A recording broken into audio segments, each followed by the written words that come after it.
fuselage. The analyst believes so. Well, the fact that there are bloodstains on the side of this airplane suggests to me that the blood source in this case was momentarily trapped when it came into contact with the side of the airplane. If the flight attendant in this case was ejected outside of a gaping hole, I would expect her to disappear almost immediately and not leave any bloodstains on the side of the airplane. This analysis suggests only that she was trapped, but without explaining how or why. Matt Austin believes he has the answer. 28, 1988, a Boeing 737 owned by Aloha Airlines in Hawaii suffers an explosive decompression in midair. Amazingly, it lands safely, with the loss of one crew member. Investigators blame metal fatigue due to poor maintenance. But a new and controversial theory has emerged, challenging at least part of the chain of events. What if a 10-inch square safety hole has opened up as it was designed to do, but directly above the flight attendant? Matt Austin believes CB Lansing is sucked into the hole, momentarily blocking it. All of the air that's trying to escape has no place to go, so it built up a huge pressure spike, and that's what blew the roof off the top of the airplane. What he's describing is known as a fluid hammer. In scientific terms, air is fluid, as is water. Here's a simple demonstration in a bathtub. The water is in fact escaping through the drain. As we move the drain plug back down toward the hole, it will immediately slam shut and create a force, which is a simple example of a fluid hammer. He believes this phenomenon, on a giant scale, caused the accident.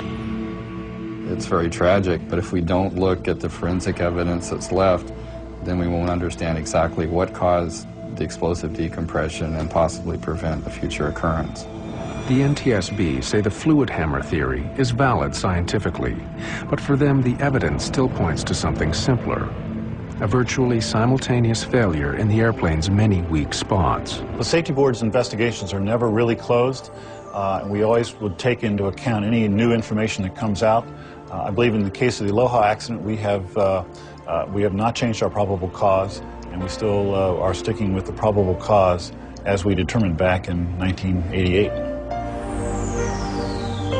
Since the crucial physical evidence was never found, what happened on board at the precise moment of explosion will probably never be known.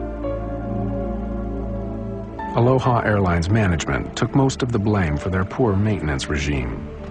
The NTSB demanded that the Federal Aviation Administration do a much better job enforcing maintenance standards.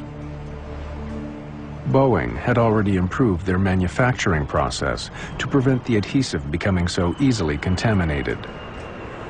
What happened on Flight 243 made flying safer. Soon after, Congress passed the Aviation Safety Research Act. This accident had a very profound effect on the aviation industry and the way we look at aging airplanes, old aircraft. We changed the way we monitor how they age, the way we inspect them, and of course now how we manufacture them. We use different processes. This was a very critical accident for aviation history. Those 13 terrifying minutes left their impact on the survivors of Flight 243. I had to go through a healing process.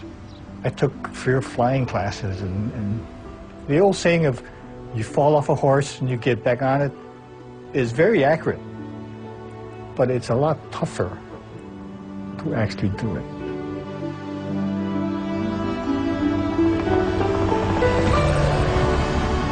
Patricia Aubrey had to find a way of dealing with the memories also.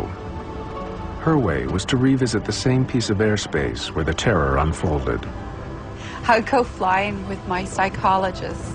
You go through what they call desensitization, where you confront your fear and you just do it so many times that you can do it without having a bad reaction. Before that happened, if something bad happened to me, I hate life.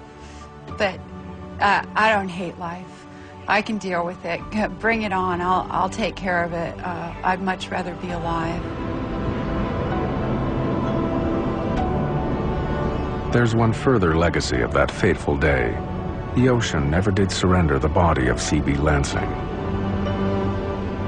Instead, a memorial garden honoring the veteran flight attendant was planted at Honolulu Airport, beneath the big Hawaiian sky, where she spent the better part of her life, and where it was so suddenly ended.